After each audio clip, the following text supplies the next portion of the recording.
Ladies and gentlemen, another packed show for you today. Carter Bryant, our sweet small forward, is at the NBA Combine, getting measured up, shooting all the shots at the drills, doing all the things, jumping out the gym. We're going to talk about that in relation to his draft projections. We're also going to talk about every Arizona basketball player currently on the roster ranked by potential in this episode. So stay tuned. It's the AZ Wildcats podcast. Leave a like. We'll be right back in 30 seconds. Don't go anywhere.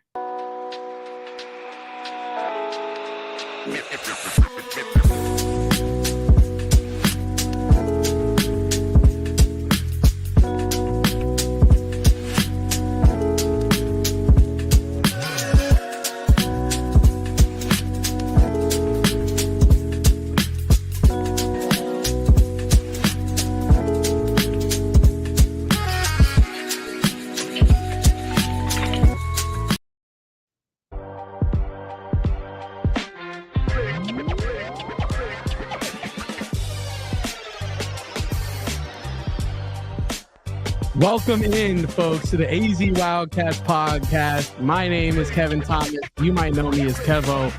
And Damon is still MIA, missing in action. Have no idea where that guy really is. He could be anywhere. He could be here.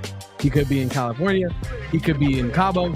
He could be trying to get intel on Jason Tatum's horrific injury for me because he's a good friend. But welcome in, folks. This is the AZ Wildcats podcast. Big show for you all today. We're talking a lot of Carter Bryant, a lot of Arizona men's basketball. What up, Eric? What up, Luke? No worries about not having to stay. I appreciate you for popping in and saying what's up today anyway. I hope you have a good rest of your Tuesday. But yeah, welcome in, folks. This is the AZ Wildcats podcast. Robert from Austin, Texas. Shout out to you, my man, popping in from across multiple state lines. But like I said, folks, happy Tuesday, ladies and gentlemen. Should we start, because we're talking about Carter Bryant in the NBA draft, should we start with the NBA draft lottery that happened last night? And also, Michael in the chat asking about Damon's PTO schedule. Whatever Damon's PTO schedule is, I need it. And yeah, I feel like Damon and I work at the same company, and I feel like him and Max are head of sales over here. I think they have like the two sweetest deals in all of ALLCITY. I don't know what their contracts look like specifically, but they're just in and out of the office on vacation. I feel like once every other week, ladies and gentlemen. So yeah, like I was saying, folks, Damon is out of town. I don't know what his PTO situation is, but I do need to talk to Espo and see if I can get on a similar wavelength there, because your boy could use a vacation, and we gonna get that in June. But that is neither here nor there, ladies and gentlemen. Like I was saying, we're talking about the NBA draft, and last night the lottery did take place. The PHNX Suns crew, they reacted quite negatively, as I'm sure you've seen, to the NBA draft lottery results, which had the Dallas Mavericks. The Dallas Mavericks. Yeah, no, the Dallas Mavericks with Nico Harrison, the much maligned GM who just traded a generational superstar to the biggest market in the sport to go play with maybe the greatest player of all time on his way out of the league, in a deal that shocked everybody, in a deal that literally sent ripples throughout all of sport, I will say. The Mavericks, those Mavericks got rewarded with the number 1 overall draft pick. A lot of people are reacting to this this event, I'll say, by saying that the NBA draft lottery is rigged. And I'm one for conspiracy. Everyone in the chat here knows that. I love a good conspiracy. I stay up late night watching conspiracy YouTube videos almost religiously all the time. But I don't know if this is necessarily one that I'm going to get behind. Like, I feel like it's fun and I'll get behind it for the bit. But in reality, I don't think it could be rigged. Like, I'm not ruling it out. I saw Nick Wright this morning. He completely ruled it out. He pretty much implied that if you think that if the NBA draft lottery is rigged, that you're an idiot. And I don't think that at all. I don't think that it's like, if I was to bet money on it, I would say it's not rigged. But the possibility is certainly there. And when you look at the team that, is going to be selecting number 1 overall, is certainly, you could reason out that maybe there was some sort of handshake deal there, when that trade was made. But that's neither here nor there. I don't think the NBA draft lottery is rigged. It could be rigged. Maybe certain years is more likely to be rigged than any others. LeBron James himself, father of Bryce James, the Arizona Wildcat father, I should say. LeBron James, one of the greatest basketball players to ever touch the ball. He came out and recently implied on the Pat McAfee show that maybe the NBA draft lottery doesn't have as much integrity as we might think. He wasn't really saying too much. He can't really say too much, but he kind of implied that, me going to Cleveland, Derrick Rose going to the Bulls, everything that's going on, he said, I think I understand the assignment, it kind of implying that he understands that the NBA is going to move things around to benefit the NBA. And this brings me back to Arizona, folks. I promise I'm rounding back into Arizona stuff here. Does this mean that LeBron theoretically could rig the draft to play with Bryce James, giving Tommy Lloyd yet another NBA talent? I mean, we saw Bronny James much criticized for getting drafted, despite maybe not being the quality of a guy that should be drafted. Whether you believe that's neither here nor there. He did get drafted. What does this mean for Bryce James? Does this mean that Bryce James could enter a rigged NBA draft and just make sure that he gets picked by his father's team? I think that would be beautiful for Arizona Wildcats fans, but I am biased. Let's get here to the chat really fast. Fanatics Podcast, thank you for tuning in today, says, I feel like he's a dynamic prospect. I'm assuming you're talking about Carter Bryant, but I also think he could use another year of fine-tuning, but definitely got the support. Honestly, I think that Carter Bryant, like to your point, is an incredibly dynamic talent, incredibly high potential ceiling talent. It's whether or not Carter Bryant is going to go high enough in this draft, get enough investment from the team that is going to draft him to not come back to Arizona and be one of the best players in the country. Be one of the best players in the country flat out. And I feel as though if Carter Bryant were to come back, and we've talked about this on the show before, he could cement himself legitimately as a top 5 to 10 pick and not have this will he, won't he with the lottery. Will he go 20 in the 20s? Will he go in the early 10s? Will he go at 15? Like, you wouldn't have that. But on the other side of that coin, right? Like, I also think he should come back. I welcome Carter Bryant coming back to Arizona. I think it'd be great for the basketball team. I think it'd be great for his personal and professional development. But I also feel like if Carter Bryant comes back and doesn't look as developed as maybe scouts or we as fans would expect him to look based on how he performed in short stints last season, it could actually, I think, negatively impact his draft stock. Because now you're not a one and done. Now you're one of these guys that's in college and is trying to figure out and check boxes to get into the league. But the league is telling you, we need you to do X, Y, Z before we can really pick you where you want to be picked. And I think if Carter Bryant comes back and doesn't become a much improved ball handler, much improved shot creator, I really do think that his draft stock may stagnate or only slightly improve. And I think that possibility, combined with his already somewhat high mock projections that we're going to get to in this podcast, there's a whole new slew of NBA mock drafts that have just been released in lieu of or not in lieu of, but in result of the NBA lottery last night. So yeah, he's getting a lot of love, as high as 10, I think I saw possibly to the Rockets this morning. And if you're Carter Bryant, how much higher can you really go without running the odds that you might just stagnate or drop back? And this is the draft class that is extremely top heavy. Well, I shouldn't say extremely top heavy. I feel like in terms of if you have a top pick, there's only really a couple guys that you're thinking of. And that's not even talking about the Mavericks, because they have a choiceless choice in Cooper Flagg, because he is by far the best player in this draft, at least as it stands today. So when you look at it like that, and if you're in Carter Bryant's shoes, you're staring at multiple millions of dollars, potential investment in your development from an NBA franchise. Some of the franchises that could potentially pick him, that are mocked to pick him, they have great infrastructure and great player development. And you know what? Like, again, if I'm in Carter Bryant's shoes, I just don't know if I come back. I don't. Like, if I'm Carter Bryant and I can go in the top 15, I'll say, I'm probably gone. I don't know how you guys feel about that in the chat. Let me know how you guys feel.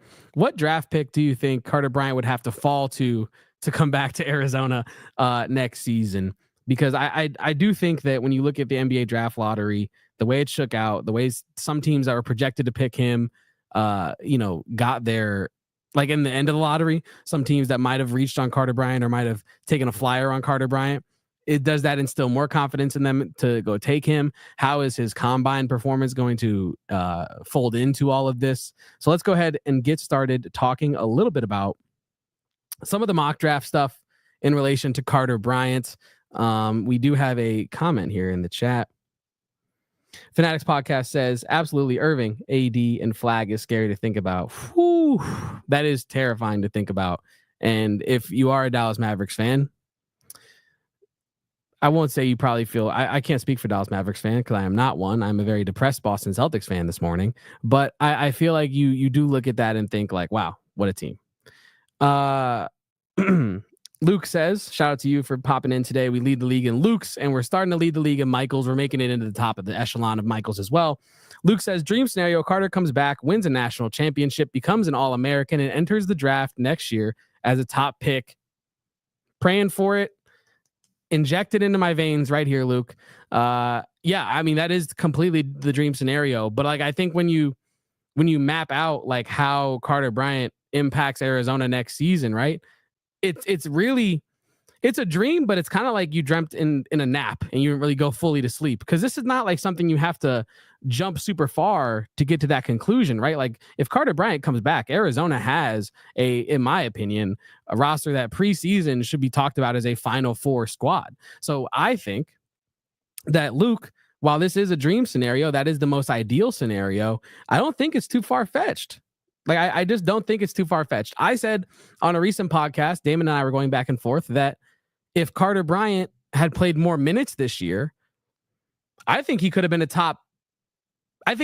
I'll say this. I think he could have been a cemented top 10 pick if he played more minutes this year. I think if Carter Bryant was given more leeway to make mistakes and to play through his mistakes, and just got more reps, I think that he would have been a top 10 pick in this draft, right? You see, and I don't think that they're necessarily the same player, so I'm not trying to make a one-to-one comparison. I'm more so talking about the context in which the two players are being evaluated. I think that like if you look at VJ Edgecombe and Carter Bryant, VJ Edgecombe is also a very raw talent, right? Like he is unadulterated athleticism. Like he is a freak athlete. And when you combine that with what he could potentially become as a basketball player, because he does have like very good skills. I'm not trying to say he's bad and just an athlete. I'm not trying to do that. But what I am trying to say, though, is when you look at what he was able to accomplish from day one of the season to the end of the season for Baylor, he was a totally different player. But it's also because he was given the runway to become that player, right? I think Carter Bryant, because of the roster that Arizona had, and because of the schemes and strategies that Tommy Lloyd was trying to implement, was not given the same runway that a VJ Edgecombe was. And I'm not saying that he should have been given the keys like a VJ Edgecombe was, but I am saying that if Carter Bryant was a starter, I don't think it's crazy to say that he edges his way up further in this draft. And he's already a guy that's getting love at like a pick like 12 or 10.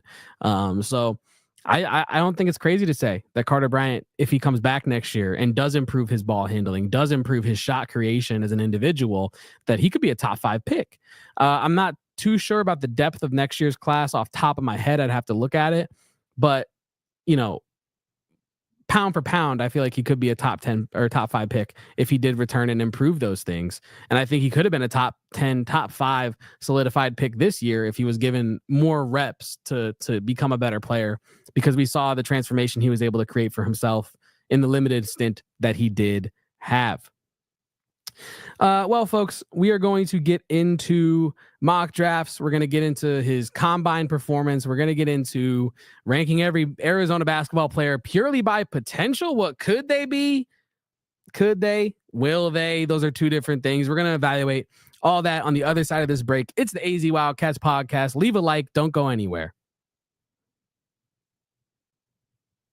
Branded Bills. There is one right here behind me. In fact, I'm actually good podcasting. Going to reach back.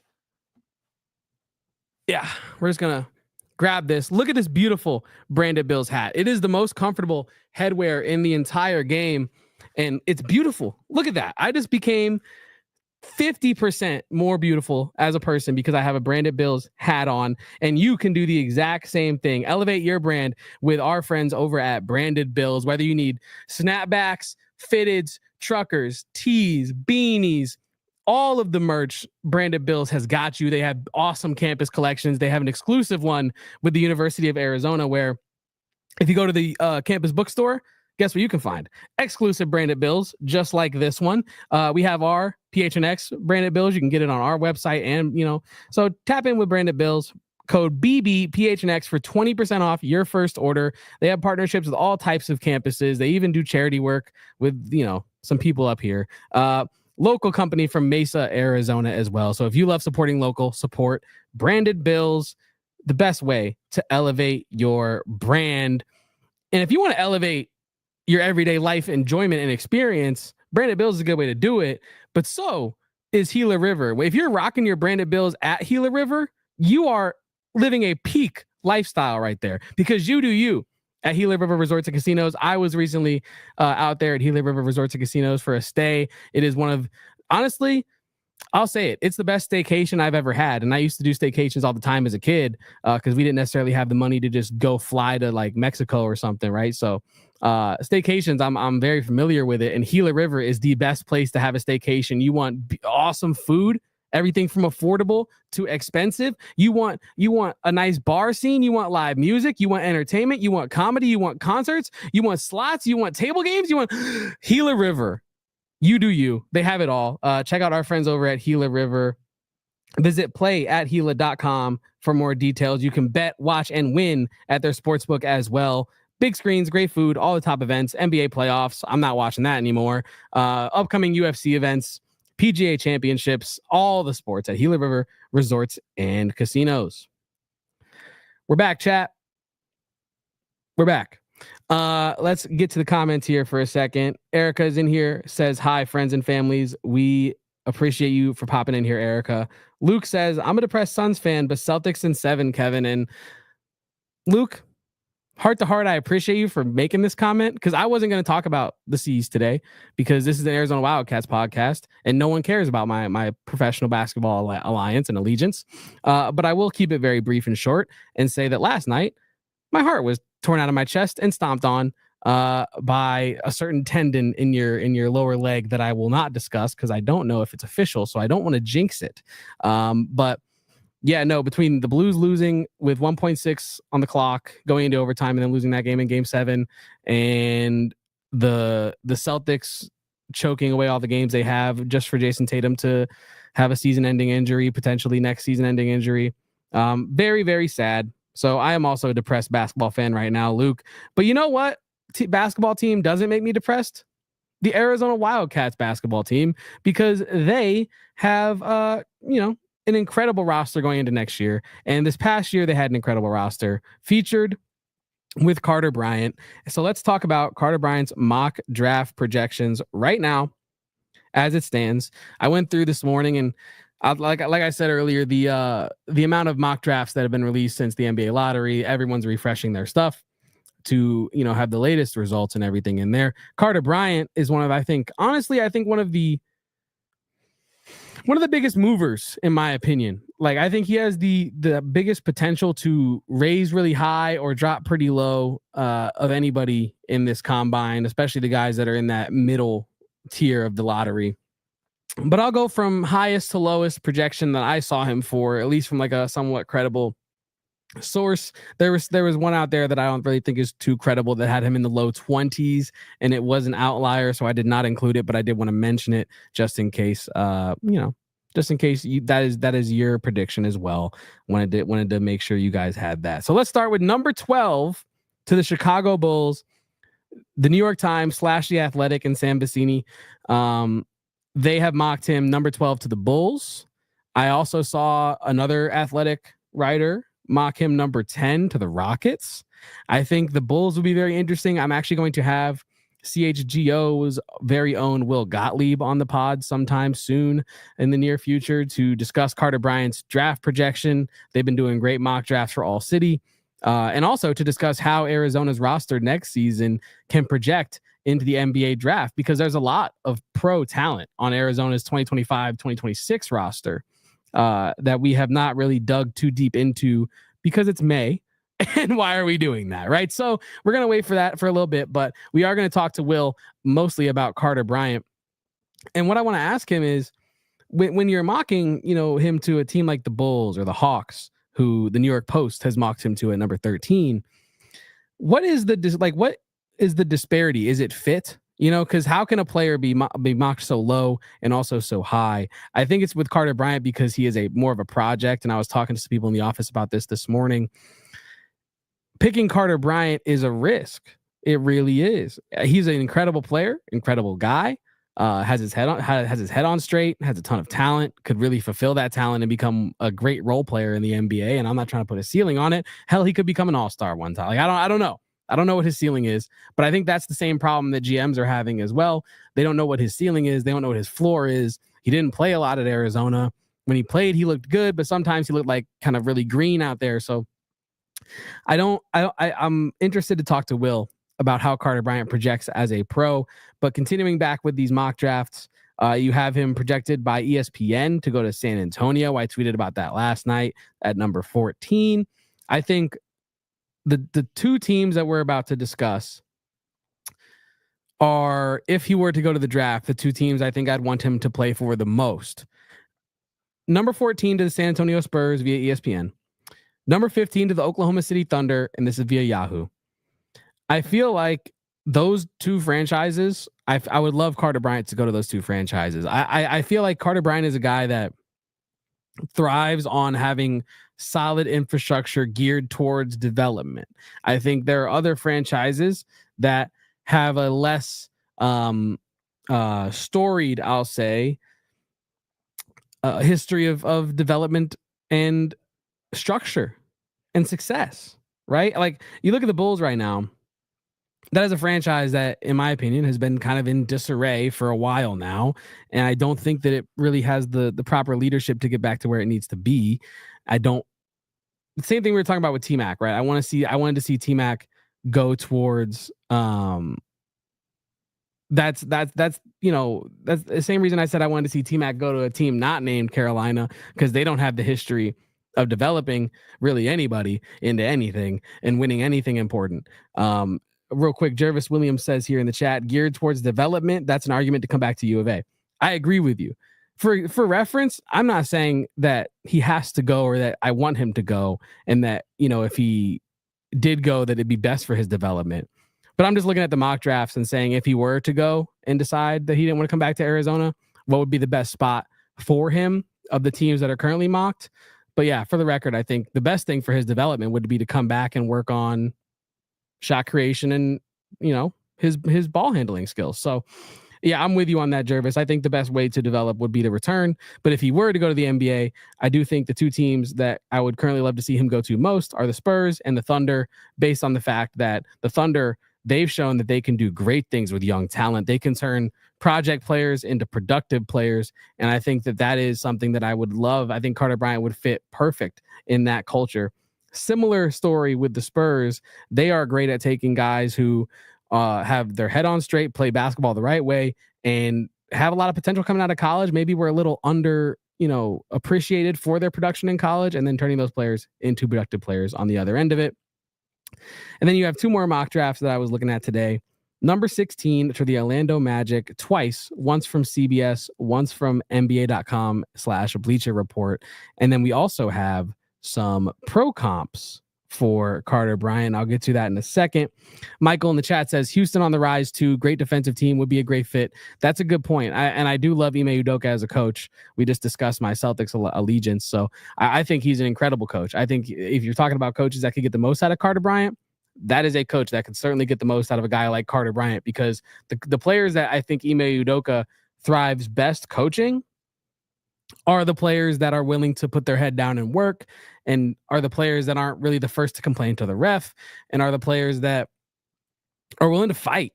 And I think Carter Bryant, while we don't look at him as like this scrappy, like nasty guy, I think he is an incredibly hard worker. I think he's incredibly gritty. I think he definitely is a player that is willing to just put his head down and play the game and let the game play.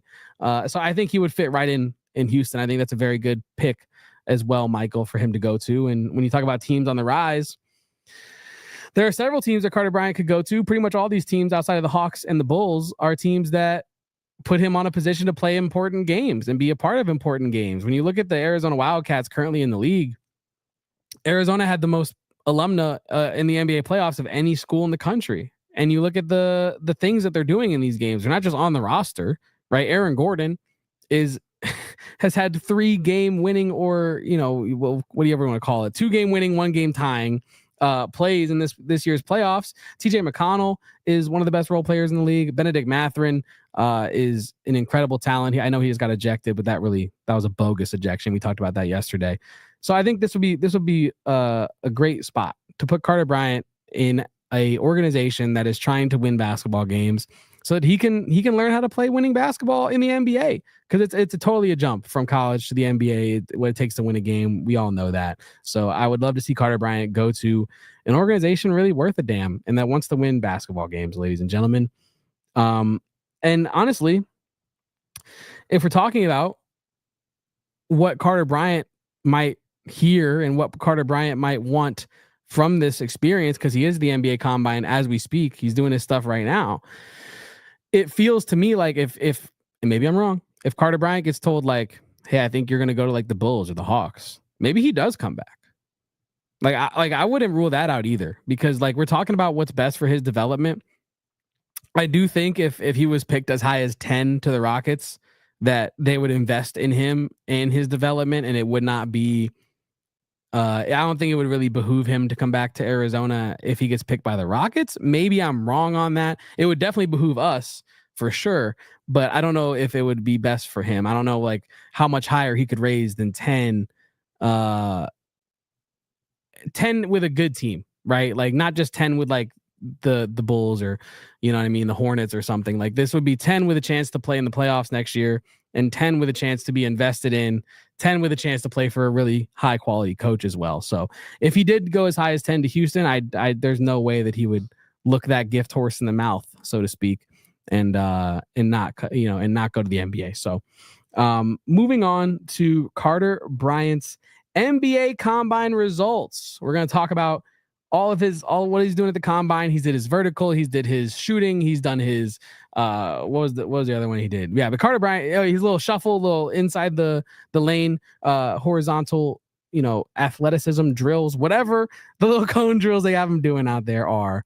Carter Bryant's out there right now doing his thing. He did post the other day, the photo on his Instagram of all his merch that he got from the NBA Combine on his bed, kind of like first day of school kind of vibes almost. He said, God bless the dream chasers. So Carter Bryant is clearly trying to go as high as he can, obviously chasing that dream. And I wanted to, before, we fully moved on from the mock draft thing, say that I hope Carter Bryant comes back. And that while I want whatever's best for him as a basketball player, and maybe that is going to the Rockets, maybe that is going to the Thunder, maybe that is going to the Spurs, ultimately, I would love if Carter Bryant came back to the University of Arizona. There's nothing that I want to be clearer on this show today. And after this break, like I said, we're going to talk about that Combine. We're going to talk about how it affects his future mock drafts coming up, and a whole lot more on the AZ Wildcats podcast. Don't you go anywhere. We'll be right back. Well, you all know the number. Empire Today, the jingle. We love our friends over at Empire Today because they help us put the best flooring into our home. And like Carter Bryant, if you came back to Arizona next year, you'd have a great home court advantage. But unlike Carter Bryant, you don't got to go to McHale Center to have a home court advantage. You can have it in your very own living room, kitchen, bedroom, wherever you want it with Empire Today. We've all been to those big box stores, and they're just there to get you in, get you to make a purchase, and get you out. That is not what Empire Today is all about. This is not an overwhelming experience. Empire Today brings all the options to you. They want to make sure that the materials in your home match your home as best as possible. The aesthetic of your home, the feel of your home. They want to make sure you are as comfortable with this big purchase as possible. So you ask yourself, why is Empire Today the best bet for a new floor? It's because Empire lives and breathes flooring. You want someone, telling you what you need to know, not what you want to know about your flooring. You can get precise measurements taken and have all the questions answered so there are no surprises. Schedule a free in-home estimate today because some things are just better at home. Our listeners only can receive a $350 discount. A $350 discount when using the promo code PHNX, and restrictions do apply. Visit empiretoday.com/PHNX for full details. And folks, I've been talking about it all week, but we got big news. And it's Sanderson Ford from America for America pricing. Now you pay the same as the employees pay on the full line of new Fords with no hassle, no nonsense, no added markups, no addendums, no fine print, no none of that. Sanderson Ford is one of the best in the game. It's history. One of the GOATs, truly. They care about you. They care about your family. They care about putting you behind the wheel of a car or a truck that you feel comfortable in. So make sure to check out Sanderson Ford. Go over to the Starliner Diner, have a nice meal, take a test drive, or you know what I'm saying? Maybe get some Diamondback tickets because you can get Diamondbacks tickets just for stopping in celebration of their 70th anniversary. 70th anniversary at Sanderson Ford. You can capitalize and get some Diamondbacks tickets. Real quick disclaimer: this excludes 2025 Expedition, Super Duty, Raptor Family, Mustang, and Bronco specialty vehicles. One pair of tickets per household with valid driver's license to the July 6th game versus the Kansas City Royals while the supply of 200 tickets lasts. Make sure to check out Sanderson Ford. So let's check out these comments here really fast. Michael says, I also feel we could argue we don't know a whole lot about CB2. We have either seen it all or he has a couple levels to unlock. Selfishly want to see it in Tucson. And that's kind of what I was touching on earlier, to be honest with you, Michael, about how if he comes back, like he could skyrocket his value. He could also plummet his value by coming back next season and not having the year that we all expect him to have, that scouts would expect him to have. Because he is such a question mark, it's really hard to project him, right? Like you have pro comparisons such as Marcus Morris, Trevor Ariza, Jeff Green. But I would say that, looking at a potential Carter Bryant return for next year, there is a lot of risk for him in that, especially being on such a talented team. Like it's not like he would be a very featured piece of next year's Arizona roster. Do not get me wrong, but it's not like he's going to be ISO balling on like it's the Carter Bryant show. One, that's not the way Arizona plays basketball. Two, that's not how Carter Bryant plays basketball. He's not like an ISO give me the ball kind of guy. So I feel like if he were to come back next year, there is risk involved for him from a draft perspective. And I agree with you, Michael, that we actually don't know a whole lot about Carter Bryant. We think we do because we're the only ones that have seen every game of Carter Bryant, but that does not mean that there is a ton of tape on him out there. Like there just isn't a ton of tape. And unless you are one of the highest regarded recruits coming in, and he was a highly regarded recruit, but like not like 1-1, you know what I mean? Not on the same level of like a Cooper Flagg. Like if Cooper Flagg, hey, knock on wood, not going to wish nothing on nobody. But I'm saying hindsight, if Cooper Flagg had gotten injured like early in the season or had some sort of eligibility issue early in the season, I'll say, and played like 3 games, I think Cooper Flagg probably still goes 1-1 because you've seen the potential already. With Carter Bryant, I think we're just starting to see the potential. So you can't bank on that potential continuing to escalate without the tape. Without him having some outlier physical attribute, without him having some, he has a great vertical, don't get me wrong, but without him having some sort of freakishly huge vert, like Carter Bryant does not have an attribute that is necessarily an extreme outlier, right? And actually, let's get to some of those measurements here right now, because Carter Bryant did go through his measurements today, this morning. He is 6'6.5" barefoot, 214.8 pounds with a 6'11 3/4 wingspan and an 8'10" standing reach. Now there are some interesting numbers here. Ace Bailey, I'm sure you all have seen the Rutgers product, who is projected to go as high as 3 in the NBA draft. He was listed as 6'10" on Rutgers roster and on everybody's roster as a result. Excuse me. And this is a guy that is a silky scorer, can really create his own shot. And a lot of people were saying, well, at 6'10", he's the height of the average center drafted into the NBA. If he can do that, Why can't he be great value Timu off-brand Kevin Durant or something? Like that's the dream you could sell yourself. They measure him, all of a sudden he's 6'8" and he's the average height of a 4 in the NBA, or a 3, sorry. Or no, yeah, I'm right, a 4. A power forward there.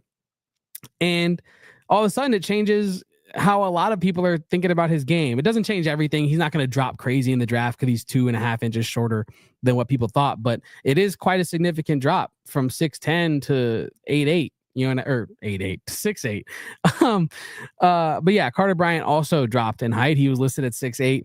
He comes in here at 6'6.5", hence the Carter 6 on the thumbnail today. And I don't think that his height is gonna be a problem. Like, I think if he was 6'8", maybe it's a slight plus. Maybe you could sell yourself on him being able to play some sort of small ball 4, right?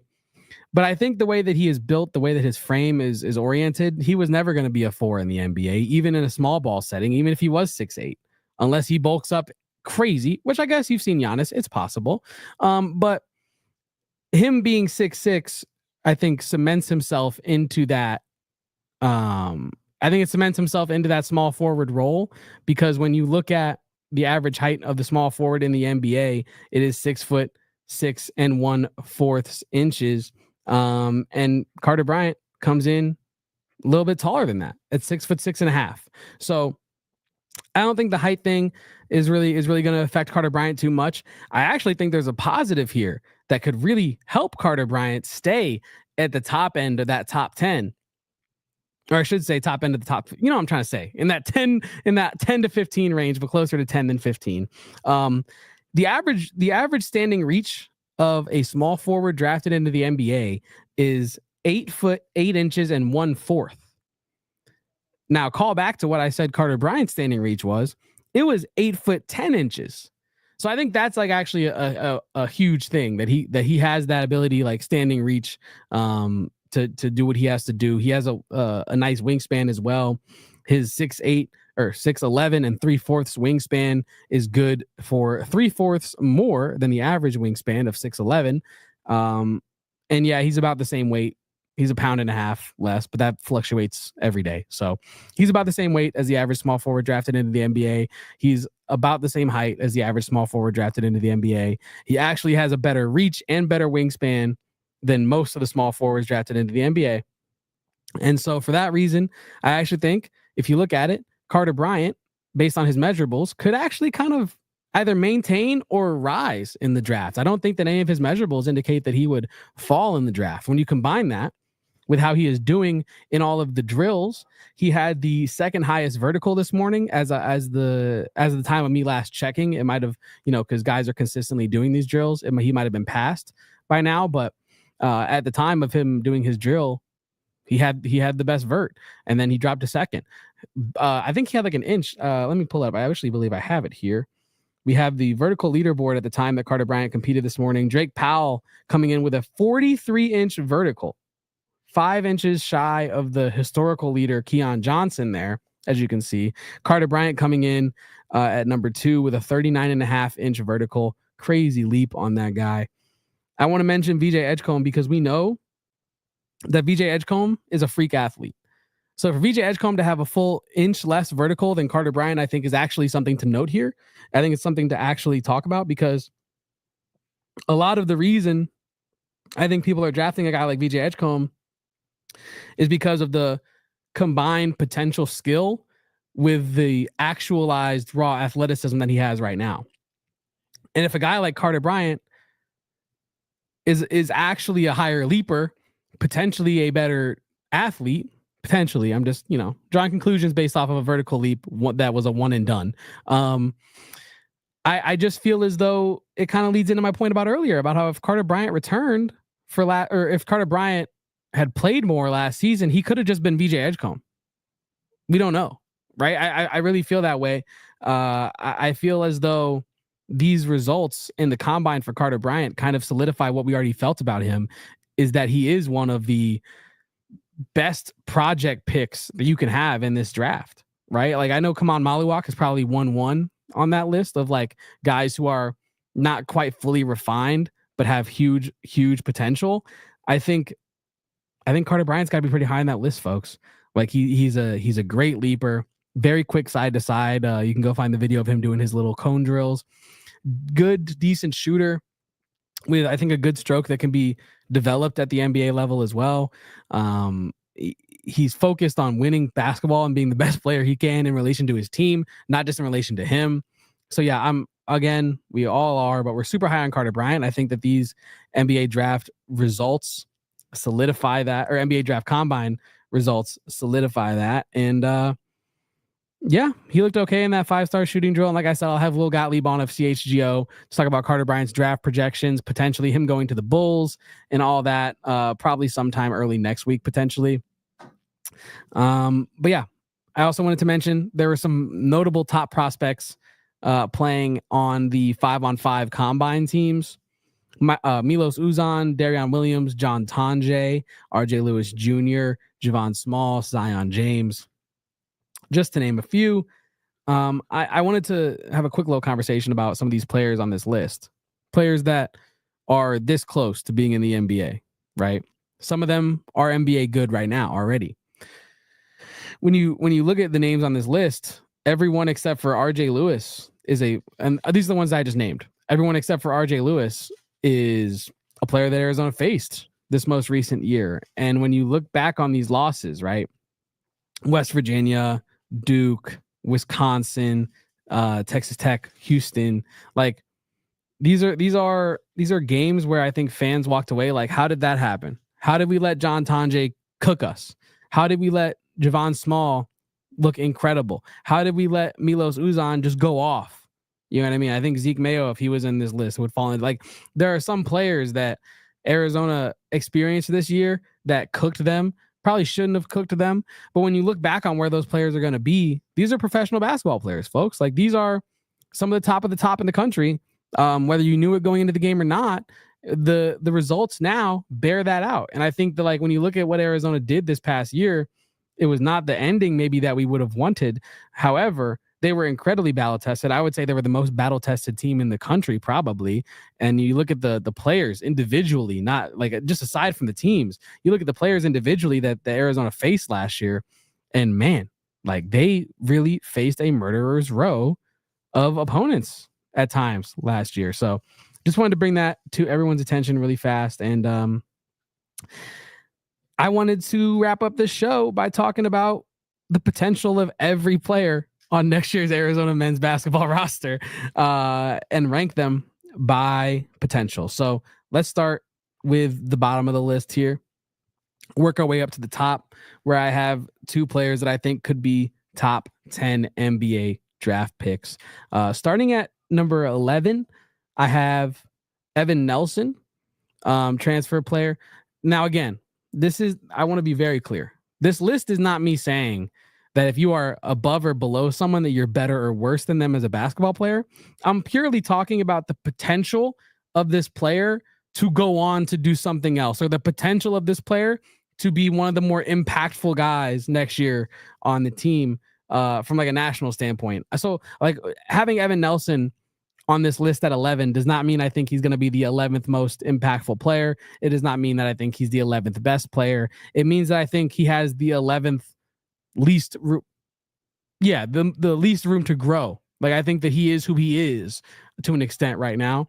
And I don't think we're going to get Evan Nelson in here next year and be like, whoa, where did that come from? All of a sudden, he's one of the best guards off the bench in the nation. He might be that. But you know what I mean? Like, we're doing this purely off potential, how much they could rise next season. And I feel like you're going to get a similar Evan Nelson to what he was at Harvard, which is a good basketball player. So just to make that clear going forward. Number 10, Anthony Delorso. I feel like ADO, honestly, I think I might make an edit here. I think I might put ADO a little higher, but we'll figure that out later. ADO is a guy that a lot of fans, including myself, are very frustrated by his level of play at times. This past season, I think his level of defense specifically was a source of frustration for a lot of fans this past year, because he's out there mostly for his shooting ability, his shooting threat. And I feel like the defense he was playing at times was a turnstile, and you can't have that in the Big 12. You can't have that with these big physical guards, these big physical forwards that are going to try to back you down or run through you. I feel like ADO did not show probably the best version of himself last season, but I want to move him up higher on the list. We'll get to this later. We'll figure out later, but this is mostly a vehicle for me to talk about the potential of these players. And I think ADO is a guy that I actually think could be really good next year for Arizona. And I'm not saying like really good, like, oh my God, is he going to like be one of the best players on the team? But I think in relation to his role, I think he could be a star in his role next year for Arizona if he does some of the following things. If Anthony Delorso bulks up a little bit in the offseason, if Anthony Delorso locks in on his defensive principles and becomes a serviceable defender, I don't even need Anthony Delorso to become a good defender. I just need ADO to not be a liability on defense. If he can do that, maintain his elite shooting stroke and bulk up just slightly a little bit, become a little bit more Big 12 ready. Edgar said gains 20, 30 pounds. You know, hey, I don't know. I'm not going to put a cap on him. I was thinking maybe more like 10, 15. But yeah, like, I don't know. I really do. I feel like ADO has the potential in the second year under Tommy Lloyd to look a lot more polished next year. So am I saying that he has the highest potential on this team? No, that's why he's pretty low here on my list. But I do think that he has the potential to surprise a lot of Arizona fans who think that he is forever going to be what he was last year. And he's going to be a guy who, when he's on the court, you're screaming for him to get off the court until he hits a big three. And yeah, Michael, he does. Moving on to number 9 on my list, I have Matthias Krivas. I was thinking about putting ADO ahead of him just because I'm not personally too high on his potential, but I think the fact that we haven't seen too much of Krivas and we saw, I think, enough of ADO last year to understand what he is as a player. I think Krivas, there's enough question marks to argue that he could have some sort of quote unquote breakout year next year and look really good for Arizona. I'm skeptical until I see it, how the more traditional center Matthias Krivas is going to fit into this roster with Arizona next year. It could look great. But yeah, I'm a little concerned with that. So for that reason, he's pretty low here on my list. But he's still higher than ADO because there are just so many question marks in relation to what he can do next year. Jervis says, I think Krivas surprises us. Hey man, I hope so. Like, I really do. I think that the amount of belief that Tommy Lloyd has in Matthias Krivas, I think, should be an indicator of his level of talent. Now, whether that talent fits with the talent around him, whether his style of play fits into the Big 12, because you really don't have a lot of big, I'll say stagnant for lack of a better word though, like big pillars as centers. You have a lot like of bigger, like some more slender athletic bigs in the Big 12, I feel like. And then you have maybe some oversized fours that are like, you know, jumbo 6'9" dudes or like kind of like a Tobe Awaka, right? I don't think you have a lot of guys like Matthias Krivas in this conference. That could play into his benefit. You know, that could also play into his detriment. So we'll see next year where he's at, Jervis. I think he could surprise some people.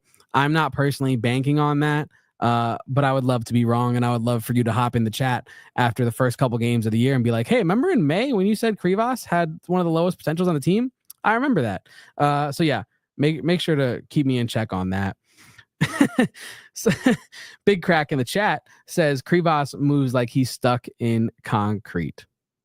Yeah, I like that more so. That's where I'm coming from. And Edgar says we're going to play so much slower this year, though. No more 100-point games. Are we sure?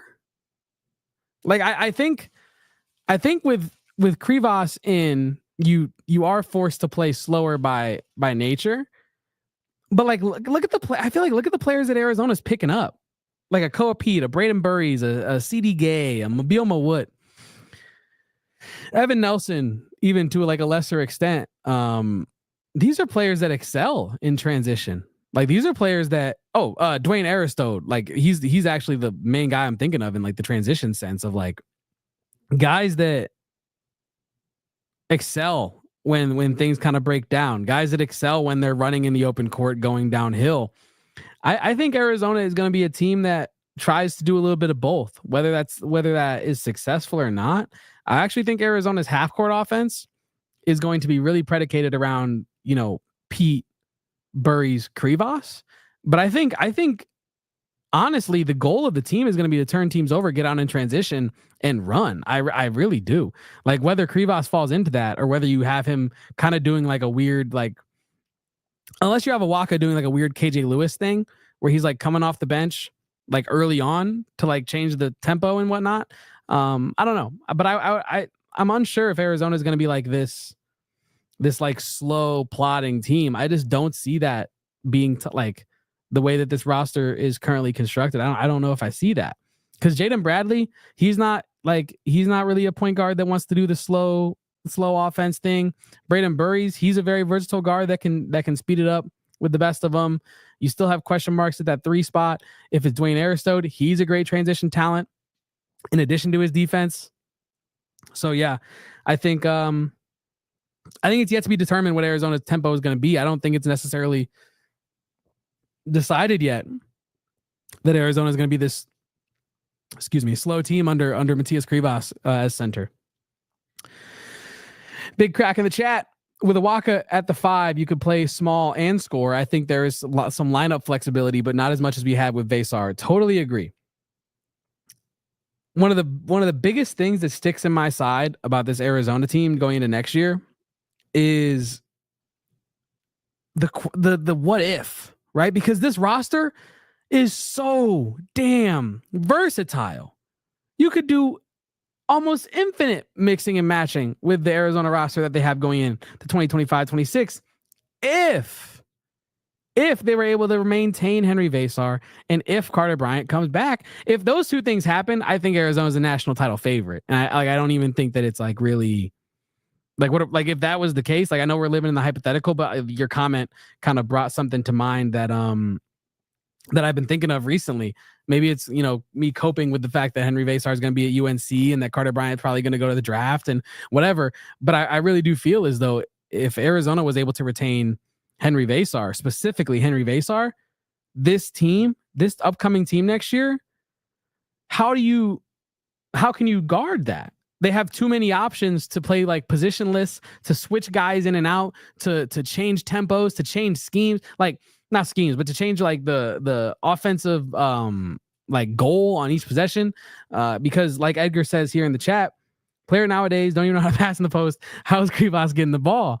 And you're right. No, that is true. That is true. Like, I think like what Tommy Lloyd was saying at the beginning of last year about how Krivas going out really had made him change his offense from a more post-centric offense to trying to be somewhat more perimeter offensive centric. But then he realized, oh no, this team can't shoot at all. And we don't have a big plotting center. And then thankfully Vesar emerged. But Jay Menino says the slow offense was here when Sean was here. We run and gun and see what happens type of team. But yeah, speaking of the lineup flexibility again, I really feel as though Carter highlights incoming, says Sean Bookman, says Saul Bookman. Shout out to you, Saul, for popping in the chat today. Appreciate you being here. But yeah, like I was saying, if Carter Bryant was able or if Tommy Lloyd was able to retain Henry Vesar, the versatility of next year's roster would have been up there with anyone in the country, I feel like. But yeah, that is unfortunate. You do have still versatility with Waka, but it is very decreased. Moving on to number 8 on our list. Hear me out, chat. Hear me out. Bryce James. Hear me out. Hear me out. Bryce James currently is not a player the level of Arizona basketball right now, where the program currently stands. But this is a list predicated on potential, right? Like, this is a list predicated on what could this player be in the future? Where could this player go? And what were we talking about in the beginning of the show, chat? That rigged NBA lottery, allegedly. And who said the NBA lottery is kind of rigged? Bryce James's father, LeBron James, who made sure that his son got drafted, his eldest son got drafted to his team. So yeah, while Bryce James might not be the player that we expect Arizona to go out and get right now. He might not be a guy that can come in and play heavy minutes next year, maybe even the year after next. Oh, but buddy, Bryce James is going to be in the NBA one day. Yeah, you trust me on that. So for that reason, I have Bryce James at number 8 on my list, because I don't know what his actual potential is as like a basketball player, because I think that he has some raw like talent. His brother Bronny, I think, got the better of the athleticism, but I mean, like I feel like the actual better fundamental player is Bryce James. So if Bronny can utilize that athleticism, utilize the LeBron of it all to get to the league, why can't Bryce as well? Edgar in the chat says his ceiling is literally LeBron James. And honestly, you're not wrong. The growth spurt is real. Saul, I love this comment, because I really, I know I'm saying all this in jest, but I really do think that Bryce James has high potential as a basketball player. I don't know, I'd have to really put some more thought into it to get a defined ceiling on what I think his potential is. But all the pieces are there.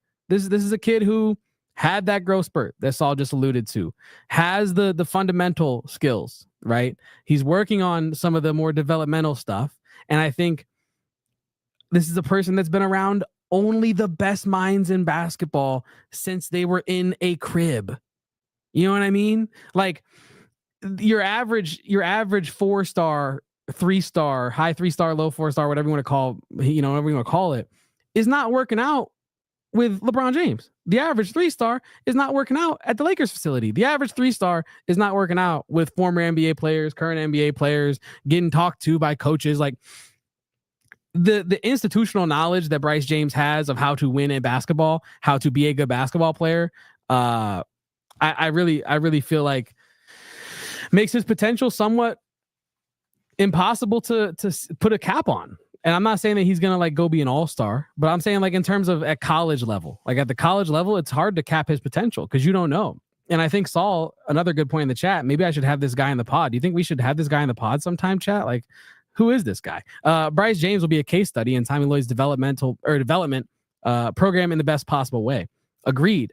And to speak further on that level of development, it's not just projects like Bryce James. It's projects like CD Gay. It's projects like Mobile Mawut. Those are not Bryce James, but the other two are players from international waters. They're from Africa, right? And players that have identified Tommy Lloyd's program as being the one that they need to come to get to where they need to be.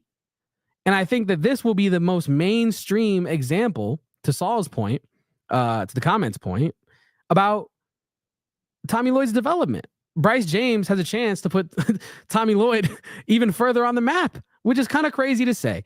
So yeah, I totally agree with you there, Saul. Jay says Bryce James will be a 3-4 year player. I mean, bro was coming off the bench in high school. He will be just fine. Agreed. I mean, I don't know.